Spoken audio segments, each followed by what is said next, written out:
The Chief's Heart Attack by Ukhaofi Dikezi, Shakawe Senior Secondary School, Okavango District. Narrated by Hope Mutsaanana Sidia Junior Secondary School, Maung. 11 p.m. sharp, December 31. How did I even get here to start with?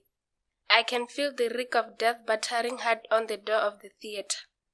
I look at the tubes sprouting out of my belly, then gaze at the far end of the wall where a note reads, "Jesus saves, nurses try." I catch a whiff of an unpleasant concoction of blood and medicines, making it even harder for me to breathe. I toss on the bed. The pain rises with my temperature from west to west, and nurse finally comes to the rescue. I recall vividly how it all started. See, I am, or rather was special. They chose me to be the wife of a chief's son. I am beautiful. Not that I am exalting myself, no, but I was always described by my curved hips and well-toned legs. I was the only girl with curled eyelashes that didn't need mascara in Mohembo village. Something had caused a quake in the village. The chief had had a heart attack. Everyone knew that Khosi Dindere's wrinkled skin couldn't be smoothed out by any luxury soap. The chief was dying. Mohembo elders had decided that his 20-year-old and only son Diego was to become heir to the throne. However, he was single and tradition expected Diego to have a wife younger than him, a virgin. That is how I came into the picture. 11:05 p.m. I come back from my world of fantasies with blurry eyes. "Come on, nurse," I object. "Two lives are more worth saving than one. Mohembo Clinic doesn't even deserve to be called a clinic.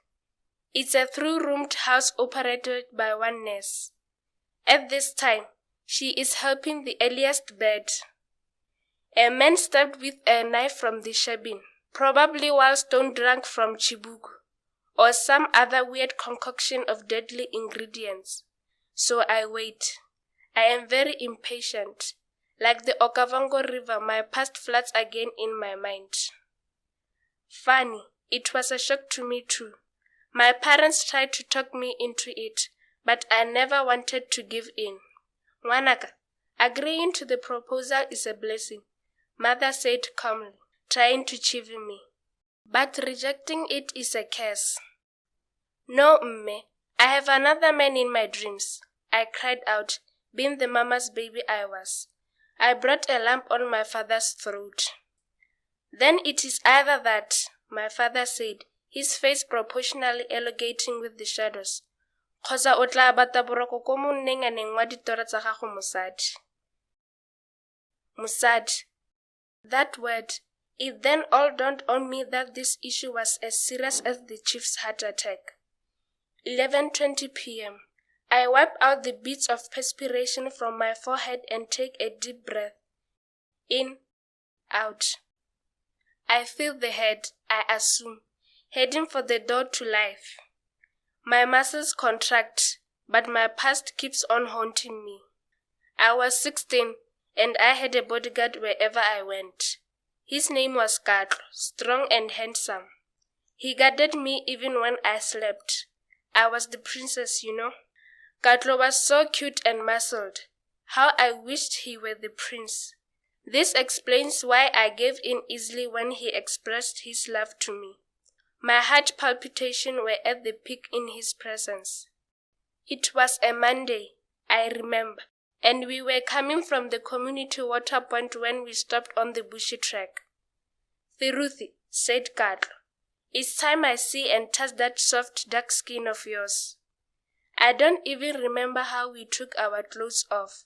The heat of the moment was in control, and little did we know that a storm was coming. I then remembered my mother's words. Bad beginnings lead to bad endings. I was no longer a friend to Bohobe and Siswa. My face was rapidly changing, developing pimples.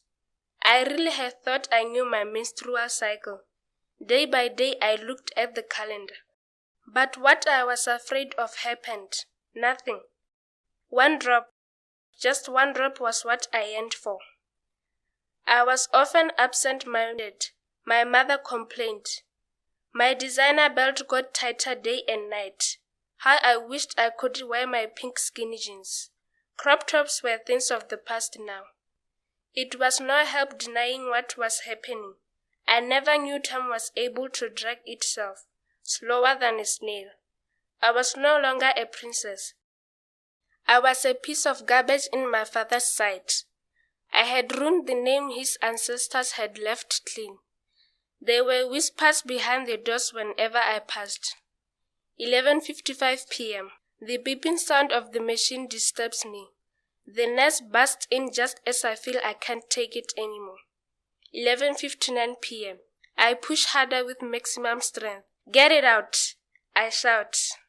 Suddenly the nurse suggests, hold on a minute and the baby sees the world on the new year.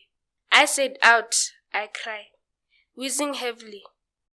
The baby pops out at 12:01. It's a girl. I feel affection towards my daughter Mpo. I can already see her beauty. Something astonishing happens. Mme is at the door, with motogo for me and blankets for the baby. I shed tears of appreciation. We clamber aboard a hired Toyota bike. People despise me, but Mpo's grandmother is with me, through thick and thin. She even risks losing her share in the Women's Cooperation Society. The generous social worker has registered me in our village for the poverty eradication program. I now motivate girls in schools to save them from the dragon that swallowed my future. I preach the experience I have faced, trying to be the good shepherd to the lost sheep. Take-home message. Child marriages are a violation of the rights of children, and they are contrary to the Marriage Act of Botswana. Families and community leadership should strive to keep girls in schools to ensure a prosperous future. Boys and girls should equally be valued and educated.